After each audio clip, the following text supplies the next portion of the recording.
We just got the opening scene of Beyond the Spider-Verse, new images from the movie, and a ton of new details about the film. Let's talk about it all. All of this is coming from Sony's CINEMACON presentation, and it's absolutely insane. Let's start off with these brand new images of the film. First up, we got a new photo of Miles and his dad. We know they're going to be the emotional core of this movie, and Phil Lord and Chris Miller described this as the most emotional Spider-Verse film we've gotten yet. And based on the ending of the last film, obviously we know that the Spot is going to be hunting down Miles' dad and trying to kill Jefferson Davis, so it's nice to see in this image they at least get one more nice moment together, even though he's most likely dead. Speaking of emotional stuff, it looks like we're going to be getting some backstory on Jefferson Davis and Uncle Aaron. Here you can see the younger versions of them in this picture. This third image, you can just tell the animation of this film is going to be absolutely stunning and revolutionary, just like it was in the first two films, where you can see Spider-Man 2099 just absolutely decimating Miles here. Obviously very hard to tell what's going on here. Are they going through a portal back into Miles's main dimension? Are they like in between universes right now, or are they quote unquote beyond the Spider-Verse in this moment? Either way, I'm so happy we're going to get to see a lot more of these two going at it and probably making some peaceful resolution together. I really don't know what's going to happen, but it's going to be super interesting. We also do get a brand new look at Spider-Punk in this image. You can see the classic lettering up on here in his style saying "gonna save your dad." Not to get too conspiracy theorist here, but again, with all the signs pointing towards Miles's dad dying in this movie, I really think they're going to throw us for a loop and have his mom be the parent that dies if any of them do. But I also think they could just go for the happy ending result where none of them die, and maybe we end up seeing someone like Peter B. Parker make a sacrifice to save Miles and both of his parents, or maybe Spider-Man 2099 turns to Miles' side and ends up saving them or something. I really think that's what's most likely in this film. Promise we're going to get to the opening scene in a second that they showed at CinemaCon, but first they're also confirming that this movie is going to be fully in the full IMAX format, which pray for those poor animators that had to animate the extra screen space, but this is going to be absolute cinema. Now on to the opening scene in the movie. They showed it at CinemaCon. Sadly, it's not being released online, but we do have a full description of what is in it, and it opens up right where the last film left off, literally at the ending of Across the Spider-Verse, with Miles and Earth 42 being chained up, which we pretty much knew they were going to do, but I'm so glad we have confirmation. I'm always worried when you have a cliffhanger that the next movie is going to start and be like, oh yeah, we're picking up like a month later and we're going to tell you what happened at the ending. No, I want to see it, and luckily we are.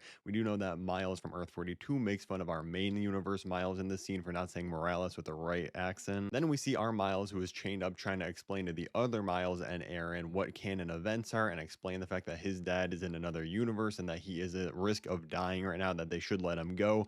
But meanwhile, while he's talking about this, he uses the electricity from when he got shocked by the other Miles and escapes. Yes, he does say don't watch the mouth, watch the hands in this scene as he escapes, which of course they knew they were going to do that callback. So happy it's here. Well, that's the end of the opening scene. They also got a little bit of a montage showing a bunch of the different action sequences in the movie, and you can see Miles fighting against the Spot in one scene apparently, and also Miles fighting against Spider-Man 2099, which might be the image they released. And in this montage, it also confirms characters like Spider-Ham and Kingpin will both be returning in this film. Really interested to see what Kingpin's role is going to be in this movie, honestly. I feel like he had a perfect ending at the end of Into the Spider-Verse, but it's going to be cool to see him again, or maybe it's a different dimension version of the character. Either way, nobody has said specifically what he's doing. It seemed like it was very briefly, like a 1-second clip of him. Well, we do know that they're working on a Spider-Gwen spinoff and a Spider-Punk spinoff. Neither of those got mentioned at the CinemaCon presentation, and they did confirm that this is the end of Miles Morales' story in this trilogy, which honestly I think is the right move. Just focus on finishing this trilogy in the most perfect way possible, and then you can do other spin-offs later, but give us a perfect ending first. Let me know your thoughts on this opening scene of the movie, the new images we got. There's so much to talk about here, so many theories to cook up. We also just got a full scene description and new posters for Spider-Man Brand New Day and early reviews for Avengers Doomsday. If you want to hear all this other crazy CinemaCon news, click the playlist above my head, and thank you so much for watching.